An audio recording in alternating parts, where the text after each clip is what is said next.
Alors justement, j'allais vous poser la question, la femme aujourd'hui qui a une trentaine d'années, qui est célibataire, peut-être parce qu'elle a fait des études longues, parce qu'elle n'a pas eu le temps de se consacrer à ça, parce qu'elle ne trouve peut-être pas d'homme, aujourd'hui, qu'est-ce que vous lui dites? Comment vous analysez déjà sa situation d'être célibataire? J'ai pas besoin de l'analyser, j'ai besoin aussi d'entendre ce que disent les femmes en réalité quand il n'y a pas un journaliste pour les torturer ou un maître à penser pour leur faire dire autre chose qu'est-ce qu'elles ressentent profondément. Ce que j'entends moi systématiquement aujourd'hui chez les filles qui approchent de la trentaine, parce qu'à 20 ans elles sont très chiantes parce qu'elles pensent qu'elles ont toute la vie devant elles, mais à 30 ans elles voient que la durée de vie d'une femme est beaucoup plus courte que la durée de vie d'un homme, c'est ce qu'il faut dire. Un homme il peut se reproduire et il peut séduire comme Yves Montand, de l'âge de 16 ans à l'âge de 70 ans. Une femme, elle est très excitante de 15 ans à peine 30 ans. Après, si à 30 ans elle s'est pas casée, elle a de gros problèmes. Elle risque de finir seule, elle a déjà eu un certain nombre de partenaires, elle est dévaluée sur le plan symbolique parce que trop de mecs l'ont baisée, et elle est moins excitante qu'avant, et elle a la concurrence des jeunes filles qui arrivent. Donc en fait, la durée de vie d'une femme est beaucoup plus courte. C'est pour ça que les femmes sont beaucoup plus réalistes dans le désir que nous. Elles cherchent le prince charmant, c'est-à-dire l'homme bien fait et pas trop et beau, et socialement élevé. C'est ça le prince charmant. Il est prince et il est charmant. Il est beau et il est riche. C'est ça que je veux dire. Parce que c'est le meilleur reproducteur pour elle.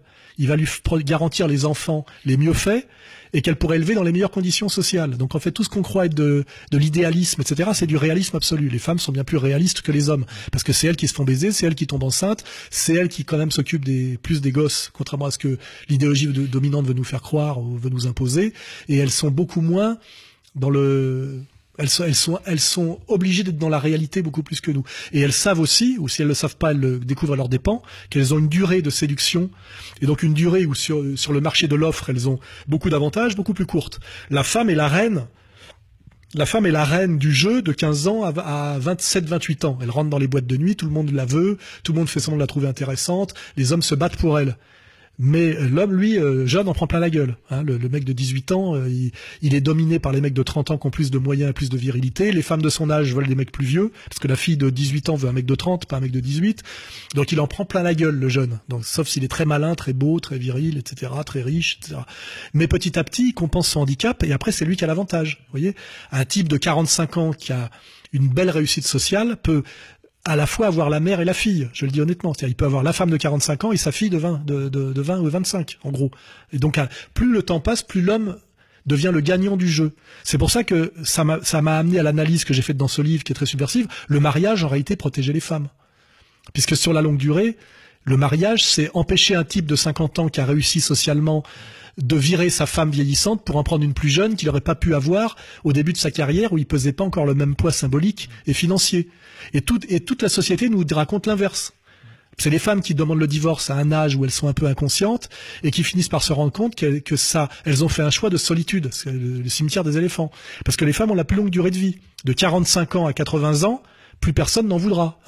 C'est pour ça que dans les sociétés nordiques et les sociétés protestantes riches, les femmes d'un certain âge vont se faire baiser contre de l'argent par des noirs à Saint-Domingue, ou font du tourisme sexuel inversé en Afrique.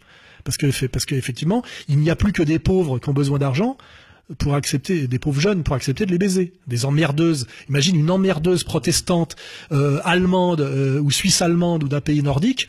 Il y a qu'un Jamaïcain ou un Dominicain qui a besoin de pognon pour accepter de la baiser. Et lui, il lui prend $500. De salsa, quoi. Il lui prend $500. Et il a raison. Moi, personnellement, j'en veux pas. D'une emmerdeuse de 45 ans féministe, j'en veux pas. Je veux dire, et personne n'en veut. Je veux si je vais être honnête, je veux une femme de 25 ans, charmante, épanouie, d'une société latine, d'Amérique latine, qui sait danser la salsa. À la limite, l'idéal pour un homme de 45 ans qui réussit, c'est une jeune cubaine de 25 ans, pas une allemande protestante de gauche, féministe de 45 balais. Vous voyez, c'est vrai. Ça, c'est la vérité qui fait mal. Alors, je suis là pour dire, car je suis l'homme qui dit toutes les vérités qui font mal. Ah oui, là, on en a entendu des pas mal.